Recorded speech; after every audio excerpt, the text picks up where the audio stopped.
प्रणाम। जय गुरुदेव। आइए सुनते हैं अखंड ज्योति पत्रिका से आत्मशोधन आध्यात्म का श्री गणेश। कहावत है कि अपनी अकल और दूसरों की संपत्ति चतुर को चौगुनी और मूर्ख को सौगुनी दिखाई पड़ती रहती है।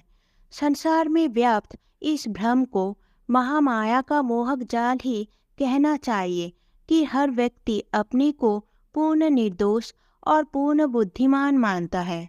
ना तो उसे अपनी त्रुटियां सूझ पड़ती है और न अपनी समझ में दोष दिखाई पड़ता है। इस एक ही दुर्बलता ने मानव जाति की प्रगति में इतनी बाधा पहुंचाई है जितनी संसार की समस्त अड़चनों ने मिलकर भी ना पहुंचाई होगी। अपनी निर्दोषिता के बारे में फैले हुए व्यापक भ्रम को देखते हुए मानव जाति की मूर्खता की जितनी भर्त्सना की जाए उतनी ही कम है। सृष्टि के सब प्राणियों से अधिक बुद्धिमान माना जाने वाला मनुष्य जब ये सोचता है कि दोष तो दूसरों में ही है, उन्हीं की निंदा करनी है, उन्हें ही सुधारना चाहिए, हम स्वयं तो पूर्ण निर्दोष हैं, हमें सुधरने की जरूरत नहीं, तब ये कहना पड़ता है कि उसकी तथाकथित बुद्धिमत्ता अवास्तविक है। 84 लाख योनियों में अनेकों दोष और कुसंस्कार जीभ पर चढ़े रहते हैं। मनुष्य योनि में उसे ये अवसर मिलता है कि उन पिछली त्रुटियों और गंदगियों का परिष्कार कर सके, अपने को शुद्ध बनाने का प्रयत्न करे। इस शरीर का सबसे बड़ा उद्देश्य ये है कि उन मला विक्षेप और आवरणों को ढूंढ ढूंढ कर देखे जो पिछले जन्मों की दुर्वस्था में उसके गले बंधे चले आए हैं। इस ढूंढ खोज के पश्चात इस बात का प्रबल प्रयत्न करे कि इन कुसंस्कारों को किस प्रकार हटाकर अपने को अधिक स्वच्छ, निर्मल एवं प्रगतिशील बनाए। प्रगति की स्वाभाविक गति में सबसे बड़ा व्यवधान ये है कि मार्ग को रोकने वाली सबसे बड़ी बाधा का स्वरूप वह समझा नहीं पाता और न उसको हटाने का प्रयत्न करता है। पेट में दर्द है और सिर पर दबा मली जाए तो कष्ट कैसे दूर होगा। अपने दोष दुर्गुणों के कारण जीवन क्रम अस्त व्यस्त बना रहता है, पर उसका कसूर दूसरों के मथे मरते रहा जाए तो इससे झूठा आत्मसंतोष भले ही प्राप्त कर लिया जाए, समस्या का हल कहाँ संभव हो सकेगा। कहते हैं कि भगवान ने अकल की कुल 1.5 मात्रा पैदा की है, जिसमें से एक तो हर मनुष्य अपने में मानता है और शेष आधी में सारे संसार का काम चलता हुआ देखता है। इस दृष्टि दोष के कारण अपनी गलतियों का सुधार कर सकना तो दूर, उल्टे जब कोई उस ओर इशारा भी करता है तो हमें अपना अपमान दिखाई पड़ता है। दोष दिखाने वाले को अपना शुभ चिंतक मानकर उसका आभार मानने की अपेक्षा मनुष्य जब उल्टे उस पर क्रुद्ध होता है, शत्रुता मानता है और अपना अपमान अनुभव करता है तो ये कहना चाहिए कि अपने सच्ची प्रगति की ओर चलने का अभी एक पैर उठाना भी नहीं सीखा। स्कूली शिक्षा के मूल्य पर कई व्यक्तियों को ऊंची नौकरी मिल जाती है। पूंजी होने पर ब्याज भाड़े से या किसी ढेर के व्यापार को अपनाए रहने से धन कमाते रहना भी सरल हो जाता है। शरीर और मस्तिष्क की अच्छी बनावट होने से सुंदरता, चतुरता एवं कला कौशल में निपुणता मिल जाती है। संयोग एवं परिस्थितियां भी किसी को सम्मानास्पद स्थिति पर ले जाकर बिठा देती है। इन माध्यमों से कितने ही लोग बड़े बन जाते हैं और सफलता का गर्व गौरव अनुभव करते रहते हैं, पर ये संसार आधार बाहरी दिखावा मात्र है। संयोगवश या दुर्भाग्य से किसी कारण ये परिस्थितियां बदल जाए और सम्मान सौभाग्य छीन जाए तो ऐसे व्यक्ति सर्वथा निस्तेज और दीनहीन दिखाई पड़ते हैं। अपने नीच के सद्गुण न होने के कारण परिस्थितियों के आधार पर बड़े बने रहने वाले व्यक्तियों को ही राजा से रंक और अमीर से भिखारी होते देखा जाता है। जिसमें अपने गुण होंगे वह कई गुजरी परिस्थिति में भी अपने लिए रास्ता निकालेगा और नरक में जाएगा तो वहां भी जमादार बनकर रहेगा। सरकारी ऊंचे पदों पर काम करने वाले व्यक्ति जब सेवानिवृत्त होते हैं तो उनमें से कितने ही मौत के दिन पूरे करते हुए शेष जीवन नीरस, निस्तेज और निकम्मा ही व्यतीत करते हैं। पद ने उन्हें जो गौरव दिया था वह पद छीनते ही चला गया। व्यक्तिगत सद्गुणों के अभाव में अब वे एक निकम्मे निरर्थक मनुष्य की तरह ही बने हुए रहते हैं जिनकी कहीं कोई पूछ नहीं। किंतु यदि उनमें वैयक्तिक सद्गुण रहे होते तो सेवानिवृत्त होकर अपनी स्वतंत्र प्रतिभा के आधार पर जहाँ भी रहते वही नवीन चेतना उत्पन्न करते। प्राचीन काल में वानप्रस्थी और सन्यासी लोग गृह त्याग देने के पश्चात भी समाज की असाधारण सेवा करते थे, पर आज तो लाखों साधु महात्मा समाज के लिए भारभूत होकर निरर्थक जीवन बिताते हैं। इसका एकमात्र कारण इतना ही होता है कि उनमें अपने व्यक्तित्व का विकास नहीं हुआ होता।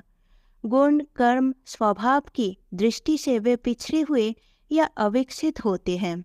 ऐसी दशा में जब तक वे गृहस्थ या उद्योग के किसी ढेरे में फिट थे तब तक कुछ काम कर भी सकते थे, पर वे साधन ना रहने पर एकाकी विरक्त जीवन में उन्हें शून्यता के अतिरिक्त और कुछ दिखाई ही नहीं पड़ता।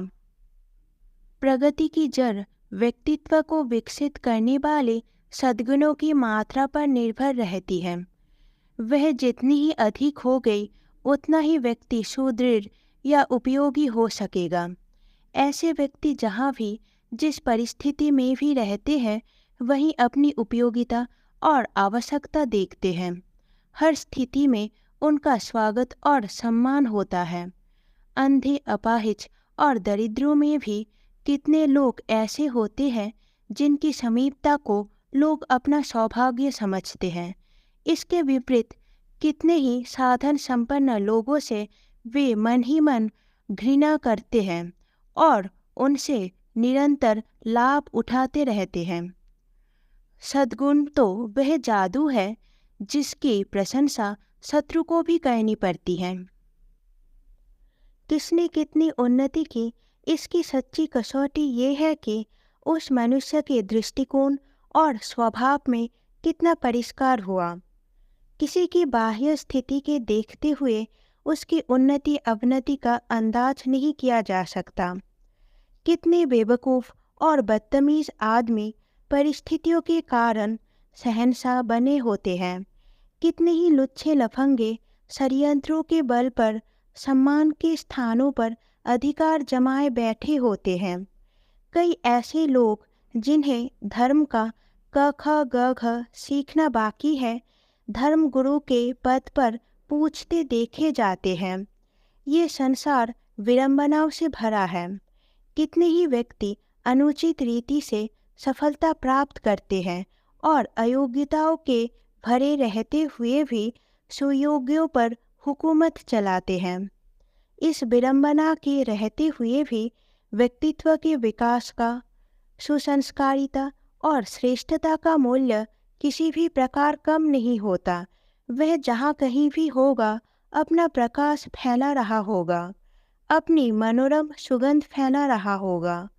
गई गुजरी परिस्थितियों में भी उसने अपने उत्कृष्ट दृष्टिकोण के कारण उस छोटे से क्षेत्र में एक नए स्वर्ग की रचना कर रखी होगी। मानवीय स्वभाव की श्रेष्ठता गुलाब के फूल की तरह महकती है। उसे मनुष्य ही नहीं, भोरे, तितली और छोटे छोटे नासमझ कीड़े तक पसंद कर रहे होते हैं। बाहरी उन्नति की जितनी चिंता की जाती है उतनी ही भीतरी उन्नति के बारे में की जाए तो मनुष्य दोहरा लाभ उठा सकता है। आध्यात्मिक दृष्टि से तो वह ऊंचा उठेगा ही, साथ ही लौकिक सम्मान और भौतिक सफलताओं की दृष्टि से भी वह किसी से पीछे न रहेगा। किंतु यदि आंतरिक स्थिति को गया बीता रखा गया और बाहरी उन्नति के लिए ही निरंतर दौड़ धूप होती रही तो कुछ साधन सामग्री भले ही इकट्ठी कर ली जाए, पर उसमें भी शांति ना मिलेगी। कई धनी मानी और बड़े कारोबारी व्यक्ति सामान्य स्तर के लोगों की अपेक्षा भी अधिक चिंतित और दुखी देखे जाते हैं। कारण यही है कि कार्य विस्तार के साथ उनकी उलझनें तो बढ़ती है, पर उन्हें सुलझाने का उचित दृष्टिकोण न होने से उन्हें अधिक उद्विग्न रहना पड़ता है। ऐसे लोग आम तौर से निरंतर उद्विग्न रहते, कूदते और झुंझलाते देखे जाते हैं। संपन्नता का सुख भी केवल उन्हें मिलता है जिन्होंने अपना आंतरिक परिष्कार कर लिया होता है। धन का सदुपयोग करके तथा पद एवं मान द्वारा उपलब्ध प्रभाव को परमार्थ में लगाकर ऐसे ही लोग ईश्वर प्रदत्त सुविधाओं का समुचित लाभ उठाया करते हैं। दूसरे लोग तो सर्प की तरह चौकीदारी करते हुए निरंतर उद्विग्न रहने का उल्टा भार वहन करते हैं। आंतरिक परिष्कार की ओर समुचित ध्यान देना यही बुद्धिमत्ता और दूरदर्शिता का प्रथम चरण है।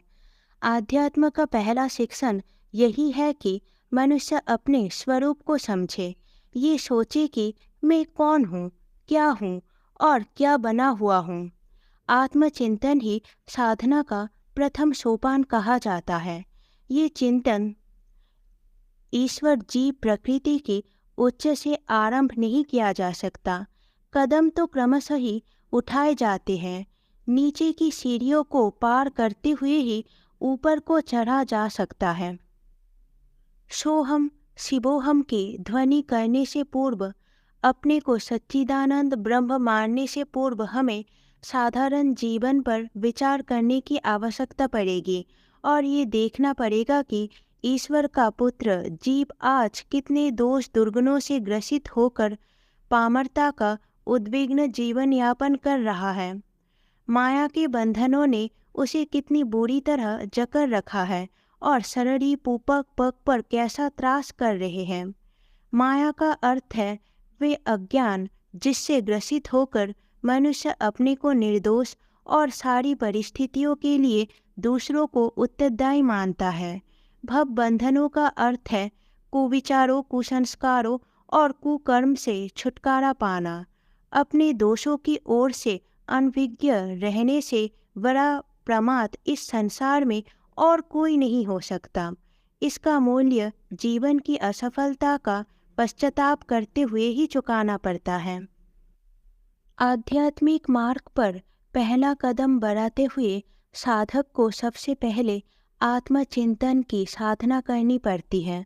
ब्रह्मचर्य, तप, त्याग, सत्य, अहिंसा आदि उच्चतम आध्यात्मिक तत्वों को अपनाने से पहले उसे छोटी छोटी त्रुटियों को संभालना होता है।